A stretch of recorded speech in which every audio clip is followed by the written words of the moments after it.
మీ జిల్లా పరిస్థితికి వెళ్దాం. సో, ఇప్పుడు మీరు జిల్లాకు సంబంధించి మీరు అధ్యక్షుడిగా ఉన్నారు. దాంతో పాటుగా ప్రభుత్వగా ఉన్నారు.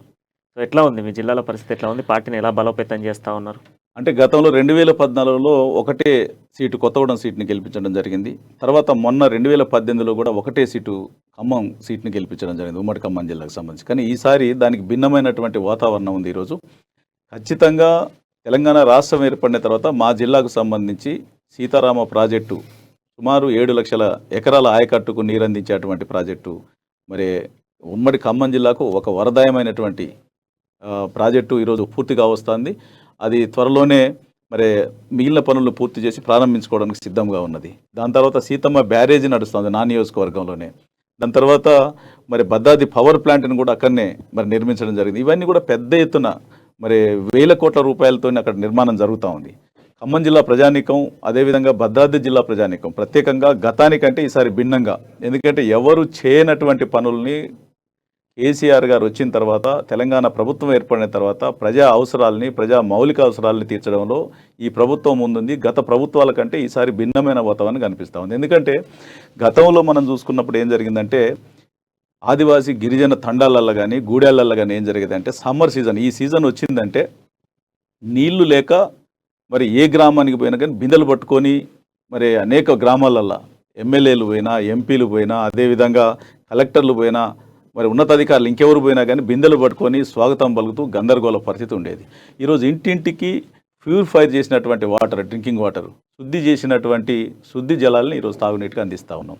అదే గతంలో మనం చూసినప్పుడు వర్షాకాల సీజన్ వస్తే ఇప్పుడేమో నీళ్లు దొరకక ఇబ్బందులు పడే పరిస్థితి గూడెళ్ళల్లో. అదే వర్షాకాల సీజన్ వస్తే ఎక్కడ కానీ టైటిల్ వచ్చేది పేపర్లలో, పత్రికలలో, టీవీలలో ఎక్కడ చూసినా కానీ ఏం కనిపించేది అంటే మంచానబడ్డ ఏజెన్సీ, మూలనబడ్డ ఏజెన్సీ, మలేరియా, డెంగీ జ్వరాలతో దేనికి వస్తూ ఉందంటే వాటర్ లేక. ఇటువంటి పరిస్థితుల నుండి ఈరోజు బ్రహ్మాండంగా అతి మారుమూలైనటువంటి గ్రామాల్లో కూడా ఈరోజు బ్రహ్మాండంగా మరి గోదావరి జలాలను అందిస్తూ ఉన్నాం.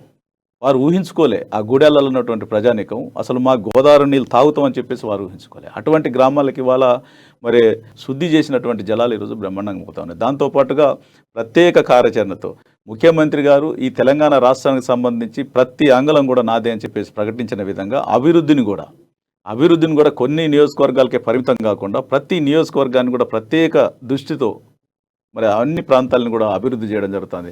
రహదారులు కానీ, కమ్యూనికేషన్ కానీ, ఇటు ఆరోగ్యం కానీ, లేకపోతే ఎడ్యుకేషన్ కానీ, అన్ని ప్రాంతాలకు ఎడ్యుకేషన్ అయితే అసలు అద్భుతమైనటువంటి మార్పు, ఒక గుణాత్మకమైనటువంటి మార్పు తీసుకురావాలనేటువంటి ఆలోచనతో ప్రతి నియోజకవర్గానికి కూడా ప్రత్యేక గురుకులాలను ఏర్పాటు చేయడం జరిగింది. గతంలో ఇన్ని గురుకులాలు లేకుంటుండే, ఇప్పుడు ఎస్సీ, ఎస్టీ, బీసీలు, మైనార్టీలకు అందరికి కూడా.